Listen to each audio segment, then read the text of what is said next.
Mercy. No, it's not the blazingest of fastballs, but it gets in on the batter in a hurry thanks to some deception.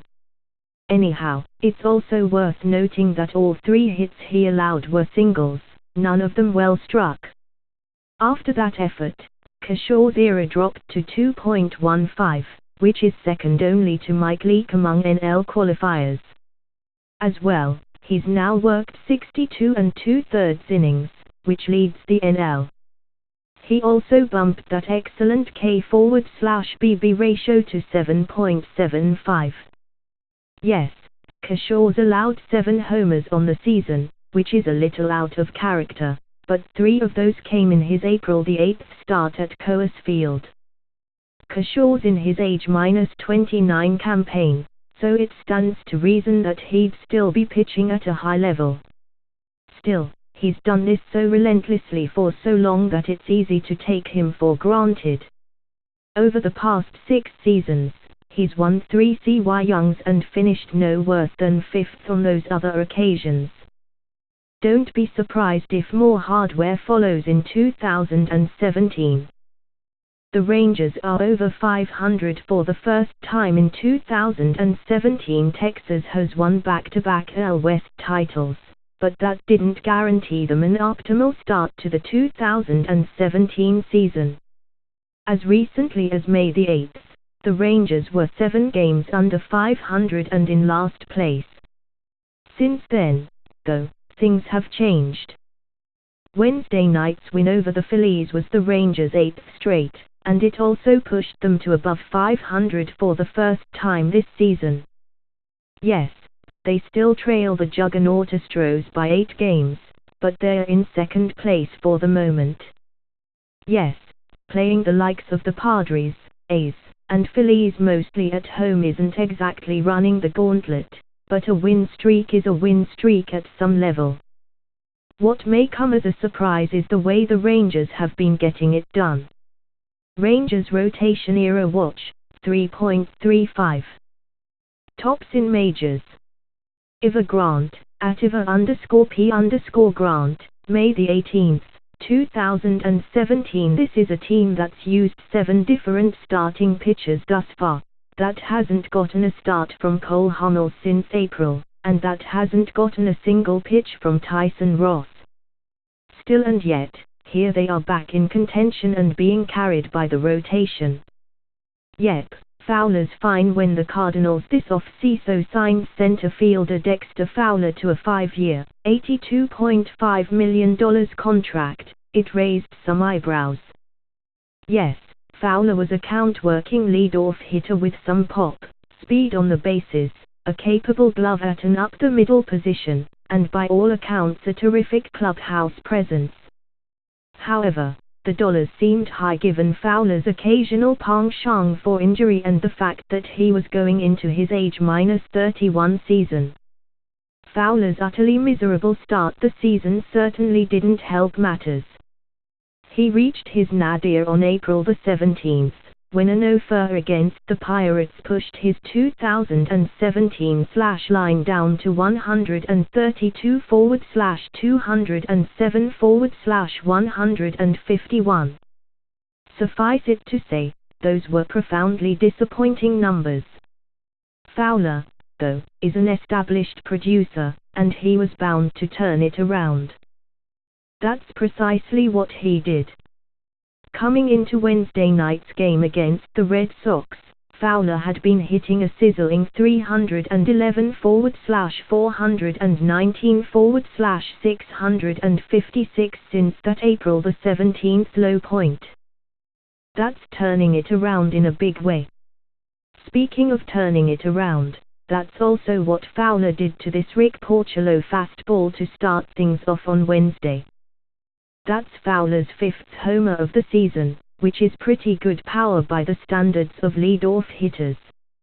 Also, at this writing he's batting 235/341/452 for the year.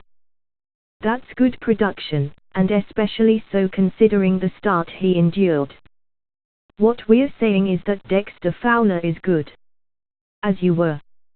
Mets lose 7th straight. This time on a walk-off. The Mets came into Wednesday's game against the Diamondbacks having dropped 6 in a row and on the brink of losing every game of their road trip. That's precisely what happened. That's an 11th inning walk-off homer by Chris Hummer, and the first walk-off bomb of Mr. Hummer's career. It's the D-backs' third walk-off win of 2017 and the Mets' third walk-off loss of the season.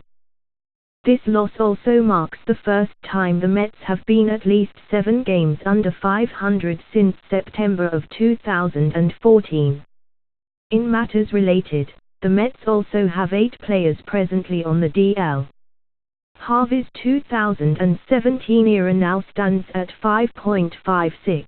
He actually lowered it a bit with that outing above, and he's struck out 31 batters against 22 walks in 45 1/3 innings.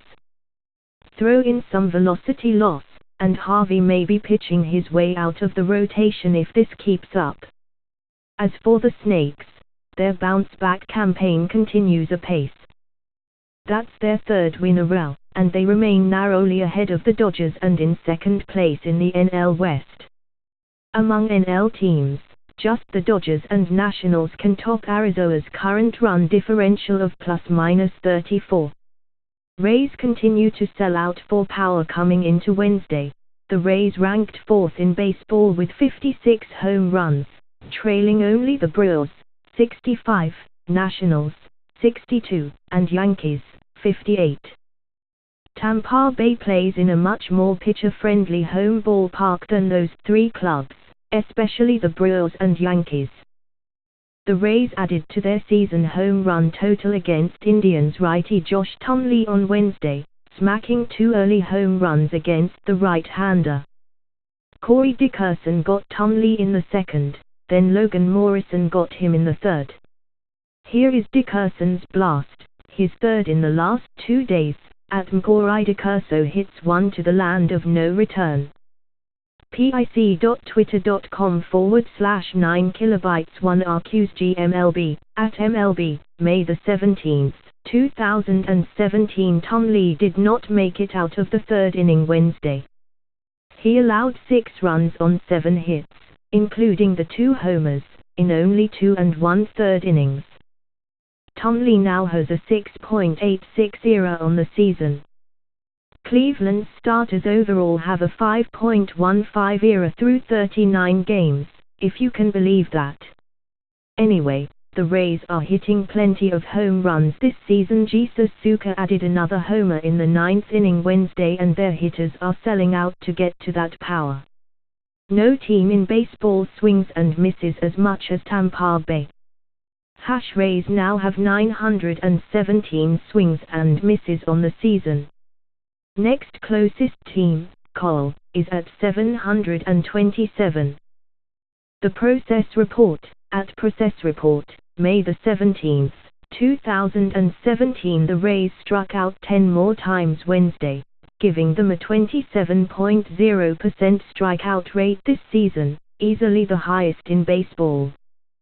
The Brewers are a distant second at 24.8%. The highest single-season strikeout rate in baseball history is 25.5% by the 2013 Astros. These Rays could very well threaten that dubious record. By the way, Kevin Kiermaier ended Wednesday's win with a walk-off home run robbery. So the Rays are hitting home runs on offense and taking them away on defense. Wednesday's game clinched Tampa's first winning road trip in a shockingly long time. Farquhar on 4 Rays, 6 outs from first winning road trip in nearly a year. Mark Topke, at @B_Rays, May the 17th, 2017. The 2017 Rays are nothing if not interesting. Benches clear between Dodgers, Giants. Things between the Dodgers and Giants got a little interesting in the 3rd inning Wednesday. Johnny Cueto threw a pitch up and in at Yasmani Grandal, and after his at-bat was over and he had a few words for the Giants pitcher, the benches cleared. The two clubs never got all that close to each other, however. I don't think the two teams ever got to within 10 yards of each other. Clayton Kershaw ignored the whole thing and walked out to the mound to begin his warm-up pitches. The beef between Kyoto and Gradle seemed to date back to the first inning, after Gradle hit a 2-run double. Kyoto stepped off the mound and said something to Gradle while he was at second base. Did he think he was stealing signs? Maybe. Either way, it led to a rather tame benches-clearing brawl.